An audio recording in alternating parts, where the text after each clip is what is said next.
ফিরলাম বিরতির পর। মান্দাই বিধানসভার মান্দাই আইসিডিএস প্রজেক্টের অধীন ৮০ ঘর এডিসি ভিলেজের চনাই সর্দার পাড়া অঙ্গনওয়াড়ি কেন্দ্র।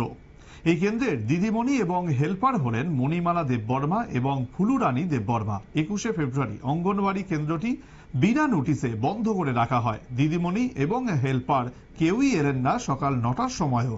গ্রামের অভিভাবকরাও কেন স্কুলটি বন্ধ রাখা হয়েছে সে বিষয়ে অবগত নন। এভাবেই চলছে পাহাড়ি এলাকার অঙ্গনওয়াড়ি কেন্দ্রগুলি। মূলত সংশ্লিষ্ট দপ্তরের সিডিপিওর নজরদারির অভাবে শিক্ষার প্রথম সোপান অঙ্গনওয়াড়ি কেন্দ্রগুলি বিপর্যস্ত অবস্থায়। আমি জানি না আর কি, তো বাড়ি তো তার সামনে ওই আগে তো দেখা যায় কিছু কিছু আইবার, আজকে দেখছি না ৯টা বাজে গেছে। গ্রাম অঞ্চলের বর্তমানে সরকার গ্রাম অঞ্চলে বিভিন্ন জায়গা থেকে স্কুলগুলি দিয়েছে, কিন্তু সঠিক দায়িত্ব ছিলেন ওনারা সঠিক টাইমে সঠিক সময় পৌঁছাইছেন স্কুলে। এই বিষয়টা নিয়ে কি বলবে? আমরা তো কিতা বলবো না, আগে তো কইছি, তবে আমরা তো কিছু করণ যাইতো না, কিছু করণ যাইতো না। তারা উসুল করে, তারার ইচ্ছা।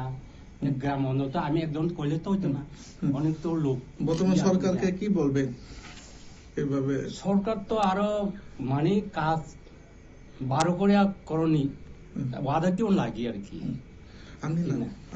আমার নাম অরুণ দেববর্মা। এই স্কুলের নাম? ও স্কুলের নাম বোধহয় চনাই সদার আইসিডিএস। হ্যাঁ, আসিব মজা। তারপরে এখানে যে ওয়ার্কার হেল্পার নাম আমি ঠিক আছে। কোন ব্লক অন্তর্গত? হ্যাঁ, কোন ব্লক? মান্দাই ব্লক। অসংখ্য ধন্যবাদ।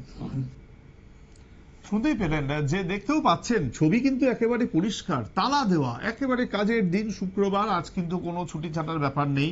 কিন্তু তারপরেও সেখানে কিন্তু কখনো কাউকেই দেখা গেল না, যা নিয়ে হতবাক গ্রামবাসীরাও বলছেন যে এরকম হামেশাই হয়ে থাকে, যার যেমন যখন খুশি সেই মর্জিতেই তারা চলছেন, এবং তার জন্য ভুক্তভোগী বাকিরা, যারা অ্যাকচুয়ালি সুবিধাভোগী, তারা কিন্তু ভুক্তভোগী।